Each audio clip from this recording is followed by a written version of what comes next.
નમસ્કાર તાલીમાર્થી ભાઈઓ અને બહેનો, આજના ખાસ વિડીયોમાં આપનું સ્વાગત છે.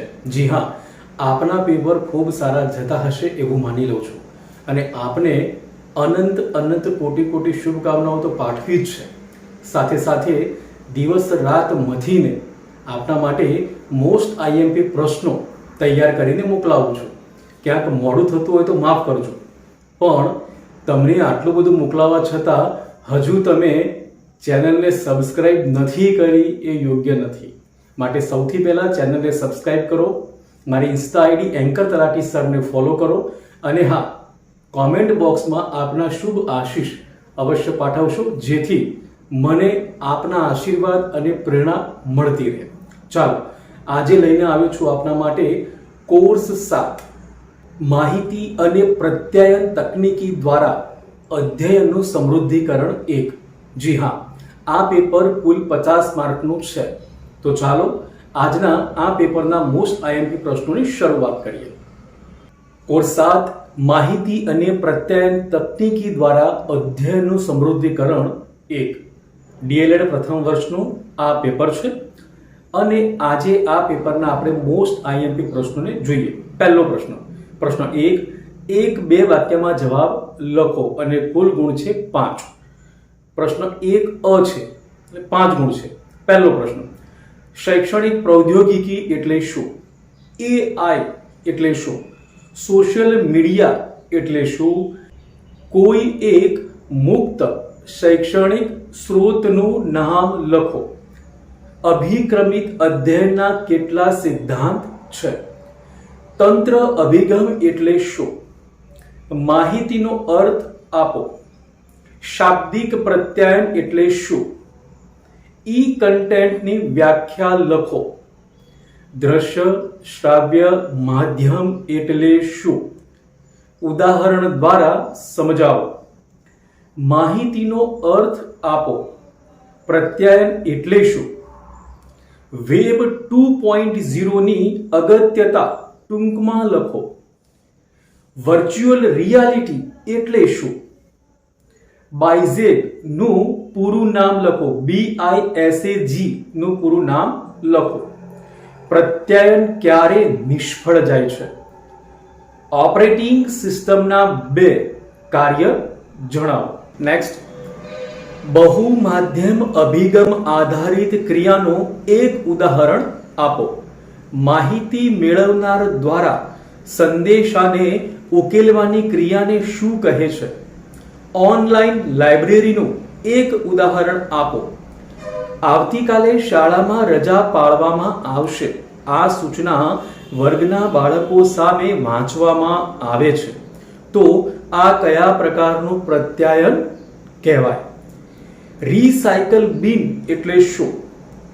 ડોક્યુમેન્ટ MS વર્ડમાં કોઈ પણ ફકરાનો પ્રથમ અક્ષર મોટો દર્શાવવા માટે કઈ ટેબનો ઉપયોગ થાય છે? પાવરપોઈન્ટ એપ્લિકેશનમાં સેવ થયેલ ફાઇલ એટલે કે પાવરપોઈન્ટમાં જે ફાઇલ આપણે બનાવીએ છીએ એનું એક્સટેન્શન શું હોય છે? સ્કાઇપીનો ઉપયોગ જણાવો. ઇન્ફ્રાનેટ એટલે શું? અને સોશિયલ નેટવર્કિંગ સાઇટનું એક ઉદાહરણ આપો. હવે પ્રશ્ન 1B, કુલ ગુણ છે 4. પૂરા નામ લખવાના છે. ICT નું પૂરું નામ લખો. Email GIET OER. IGNOU IGNOU. Grover GROWER. ZIET NLP.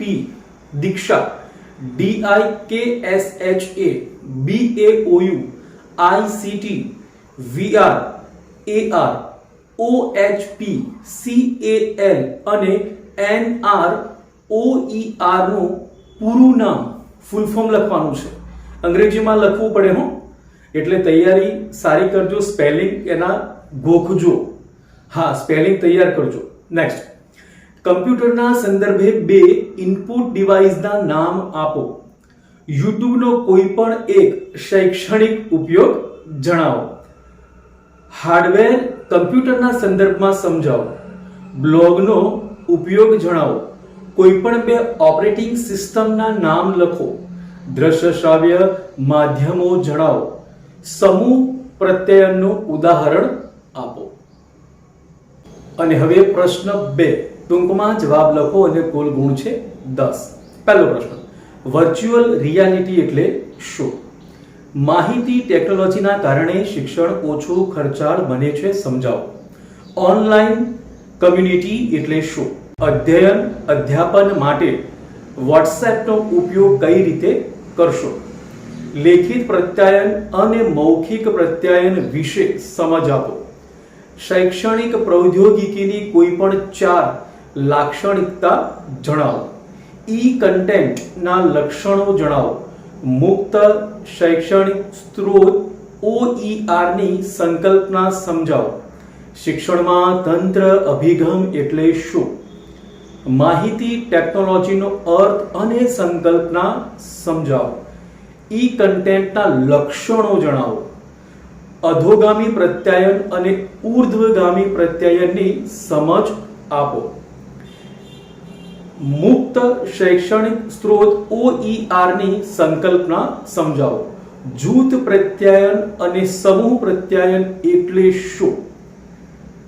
Animation સ્વરૂપે ઈ કન્ટેન્ટ શિક્ષણમાં કેવી રીતે ઉપયોગી થઈ શકે? શિક્ષણના ક્ષેત્રમાં માહિતી કેવી રીતે ઉપયોગી બની શકે? ટૂંકમાં લખો. કમ્પ્યુટરના સંદર્ભે સેવ અને સેવ એઝ વિકલ્પ વચ્ચેનો ભેદ સ્પષ્ટ કરો. RSS ફીડ્સ શબ્દમાં RSS નું પૂરું નામ જણાવો અને તે કઈ રીતે ઉપયોગી છે. માહિતી કક્ષાઓના નામ લખો. કમ્પ્યુટરના સંદર્ભે સોફ્ટવેર સમજાવો. વિકિપીડિયા શું છે? એ શિક્ષક માટે કેવી રીતે ઉપયોગી છે? MS વર્ડની લાક્ષણિકતાઓ જણાવો. નમસ્કાર. અને હવે પ્રશ્ન 3, સવિસ્તાર જવાબ લખો. કુલ ગુણ છે 9. પહેલો પ્રશ્ન, ICT ઇન એજ્યુકેશનના ફાયદાઓ જણાવો. ઈ કન્ટેન્ટના સ્વરૂપો વિશે સમજૂતી આપો. ભેદ સ્પષ્ટ કરો. કમ્પ્યુટર અને ઇન્ટરનેટ વિશે શિક્ષણ તેમજ કમ્પ્યુટર અને ઇન્ટરનેટ સાથે શિક્ષણ. વિડિયો કોન્ફરન્સ અને વેબ બેઝડ કોન્ફરન્સ વિશે સમજૂતી આપો. બહુમાધ્યમ અભિગમ એટલે શું? NROER નું શિક્ષણમાં મહત્વ સમજાવો. ઈ કન્ટેન્ટ નિર્માણની સમજૂતી આપો. અભિક્રમિત અધ્યયનના સિદ્ધાંતો જણાવો. GROWER ગ્રોવરના માળખામાં કઈ કઈ સામગ્રીનો સમાવેશ થાય છે? NROER નું શિક્ષણમાં મહત્વ જણાવો. ટેલિકોન્ફરન્સના 4 પ્રકાર જણાવો.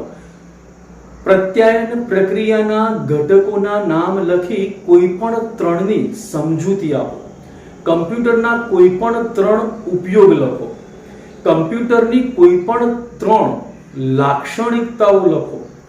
માહિતીની જરૂરિયાત વિશે લખો. કમ્પ્યુટરના 6 ઉપયોગ જણાવો. પૂરું નામ લખો. CAL, CAI અને CPU. નીચેના સાધનોને ઇનપુટ અને આઉટપુટ ડિવાઇસમાં વર્ગીકૃત કરો. પહેલું, keyboard, monitor, speaker, mouse, webcam અને પ્રિન્ટર. અને હવે પ્રશ્ન 4, મુદ્દાસર જવાબ લખો. કુલ ગુણ છે 12. પહેલો પ્રશ્ન, પ્રત્યાયન પ્રક્રિયાના સંદર્ભમાં આ શબ્દો સમજાવો. સ્ત્રોત, સાંકેતિકરણ, મુકામ અને ચેનલ. પ્રશ્ન 2, પ્રત્યાયન પ્રક્રિયાના અવરોધ કયા કયા છે તે વિશે વિસ્તૃત સમજૂતી આપો. માહિતીની જુદી જુદી કક્ષાઓ વિશે સમજાવો. બહુમાધ્યમ અભિગમ વિશે કોઈ એક ઉદાહરણ આપી તેની સમજૂતી આપો. પ્રત્યાયનના અવરોધોનું તેની લાક્ષણિકતાના આધારે વર્ગીકૃત કરી સમજ આપો. પ્રત્યાયન પ્રક્રિયા એટલે શું તેની જરૂરિયાત સમજાવો. વર્ચ્યુઅલ રિયાલિટીના પ્રકારો વિશે વિસ્તૃત ચર્ચા કરો. માહિતી ટેકનોલોજીની જરૂરિયાત સમજાવી શિક્ષણ ક્ષેત્રે તેનો ઉપયોગ સમજાવો. પ્રત્યાયન પ્રક્રિયાના ઘટકો જણાવો. ટેલિકોન્ફરન્સનો અર્થ આપી તેના પ્રકારો સમજાવો. માહિતીની જુદી જુદી કક્ષાઓની તમારા શબ્દોમાં ચર્ચા કરો. NROER નું મહત્વ લખો. સોશિયલ મીડિયાના લાભાલાભ જણાવો. MS એક્સેલના કોઈ પણ 4 શૈક્ષણિક ઉપયોગ જણાવો. કટ, પેસ્ટ અને પ્રિન્ટ ઓપ્શનના શોર્ટકટ કી જણાવો. ઓપરેટિંગ સિસ્ટમ એટલે શું તેના કાર્યો જણાવો. કમ્પ્યુટરના મુખ્ય ભાગ સમજાવો. અને લાસ્ટ કટ, પેસ્ટ, પ્રિન્ટ અને સેવ વિશે સમજૂતી આપો. અને હવે અંતિમ પ્રશ્ન 5. મુદ્દાસર જવાબ લખો અને કુલ ગુણ છે 10. પહેલો પ્રશ્ન, રોજિંદા જીવનમાં ઉપયોગમાં આવતા વિવિધ AI નો પરિચય કરાવો. ICT નો શિક્ષણમાં વિનિયોગ સમજાવો. કમ્પ્યુટર અને ઇન્ટરનેટનો શિક્ષણમાં ઉપયોગ જણાવો. રોજિંદા જીવનમાં ઉપયોગમાં આવતા આર્ટિફિશિયલ ઇન્ટેલિજન્સ એટલે કે AI, જો બંને રીતે પ્રશ્ન પૂછી શકાય. એટલે AI નું આખું નામ શું છે આપણને આવડવું જોઈએ. સમજાવો. સોશિયલ મીડિયાની શિક્ષણમાં ભૂમિકા જણાવો. સોશિયલ મીડિયાના ફાયદા જણાવો. ભવિષ્યની વિવિધ ટેકનોલોજી શિક્ષણમાં કઈ રીતે ઉપયોગી બનશે તેની ચર્ચા કરો. સોશિયલ મીડિયાની લાક્ષણિકતાઓ વિગતવાર સમજાવો. દીક્ષા પ્લેટફોર્મના વિવિધ વિભાગોની ચર્ચા કરો. પ્રવર્તમાન સમયમાં શાળાઓમાં પુસ્તકાલયની ઉપયોગિતા સમજાવો. તો તાલીમાર્થી ભાઈઓ અને બહેનો, અહીં કોર્સ 7ના મોસ્ટ IMP પ્રશ્નો પૂરા થાય છે. ખૂબ આપને વિનંતી કરું છું કે આપના માતા પિતાએ કે વાલીગણે ખૂબ મહેનત કરીને ઊંચી આશાએ તમને PTCમાં ભણવા મોકલ્યા છે. માટે આપને વિનંતી કરું કે એમના સપનાઓને ધ્યાનમાં રાખીને ભલે અત્યારે રાત દિવસ મહેનત કરી લેવી પડે, પણ એમના હૃદયના સપનાઓને, એમના દિલના સપનાઓને આપ ચોક્કસ ન્યાય આપજો. એટલે આ સમય છે મથવાનો, બરાબર મથી લો. એક પણ પ્રશ્ન છૂટી ના જાય, પુસ્તકનો એક પણ ભાગ વાંચવા માટે રહી ના જાય. સારા અક્ષરે લખીએ, મુદ્દાસર લખીએ, બહુ માગ્યું ન હોય એવું પણ ન લખીએ. ઘણા લોકો પ્રશ્ન જે માગ્યો છે એના કરતા વધુને વધુ લખ કરે પત્તા ભરવા માટે, પેજ ભરવા માટે. ના, માટે આપને વિનંતી કરું છું કે એવા ખોટા પાનાઓ તમે ભરશો નહીં. મુદ્દાસર લખવાનું છે, જે માગ્યું એ લખવાનું છે, સારા અક્ષરે લખવાનું છે અને પદ્ધતિસર લખવાનું. પુસ્તકમાં કેવું પદ્ધતિસર છે જુઓ. બાકી લખવું હોય, માનો કે ઇન્ટરનેટનું એક્ઝામ્પલ છે તો ઘણું બધું લખી શકાય, પણ પુસ્તકમાં કેટલું લિમિટેડ અને સંક્ષિપ્તમાં તમારા કોર્સ કન્ટેન્ટને અનુલક્ષીને સમજાવ્યું છે. તો એ જ રીતે તમારે પરીક્ષામાં લખવાનું છે. માટે ક્યાંય આપણે અયોગ્ય ન લખીએ અને ક્યાંય આપણે ખોટા ના પડીએ એ રીતે મુદ્દાસર લખજો. તમારા મા બાપના સપના પૂરા કરજો. તમારા મા બાપનું નામ ઊંચું થાય, રોશન થાય, નામ ચમકે એ માટે આપ ગુજરાત ટોપર અચૂક બનો. મથી લો, ચોક્કસ બનાવશો. આવો તમારા મા બાપના સપના પૂરા કરીએ સાથે મળીને. મળીશું નેક્સ્ટ વિડીયોમાં. ત્યાં સુધી રજા આપશો. આ ચેનલ પર તમે નવા છો તો સબસ્ક્રાઇબ કરી લો. મારી ઇન્સ્ટા ID એન્કર તલાટી સરને ફોલો કરો. મળીએ નેક્સ્ટ વિડીયોમાં. Best of luck. Thank you.